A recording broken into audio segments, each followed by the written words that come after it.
Hello, my fellow exile. The world is a giant wobbling jelly of worry, and you have been told that if you aren't biting your nails about next Tuesday, you aren't paying attention. What a marvelous heap of buncombe. What a spectacular waste of your limited cognitive resources. Most people live in a state of chronological bankruptcy, spending tomorrow's peace to pay for today's panic. But the architect of the universe has a very strict daily allotment policy. Therefore, do not worry about tomorrow, for tomorrow will worry about itself. Each day has enough trouble of its own. Matthew chapter 6, verse 34. To worry about the future is an act of supreme arrogance. It is the belief that your small brain can outcalculate the infinite mind.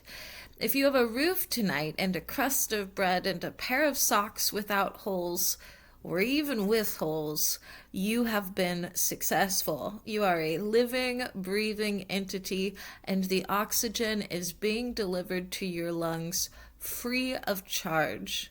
We are told to wait on the Lord. This is not the waiting of a beggar for a scrap. It is the waiting of a gardener for the spring. It is the only rational move when you realize the master of the machine knows the timing better than the cogs do. The Lord is good to those who wait for him, to the soul who seeks him. Lamentations, chapter 3, verse 25. In the Baha'i writings, we find this same ironclad assurance. O Son of Spirit, I created thee rich. Why dost thou pull thyself to poverty? Noble I made thee. Wherewith dost thou abase thyself? The hidden words. If the divine made you noble, why do you act like a frantic mouse in a pantry? Wait, the timing of God is a mathematical certainty, even when your own stopwatch seems to have stopped. You think you are overlooked because your phone is silent and your reputation is in the shredder. Ridiculous. You are being watched with a focus that would make a microscope blush.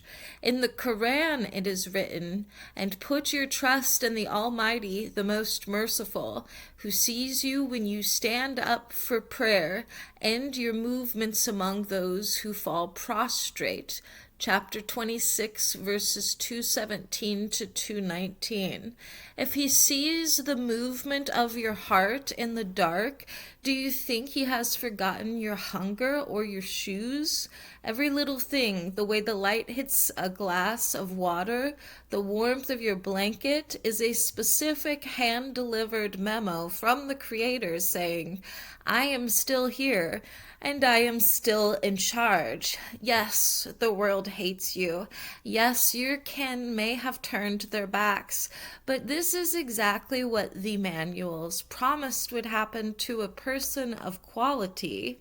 Behold, though the neighbors all sneer, and your cousins all scoff, and your worldly successes have all fallen off, you don't need a parade or a golden foiled hat to know where the power and glory are at. For God gives you manna, and God gives you rest, while the world is just failing a very small test.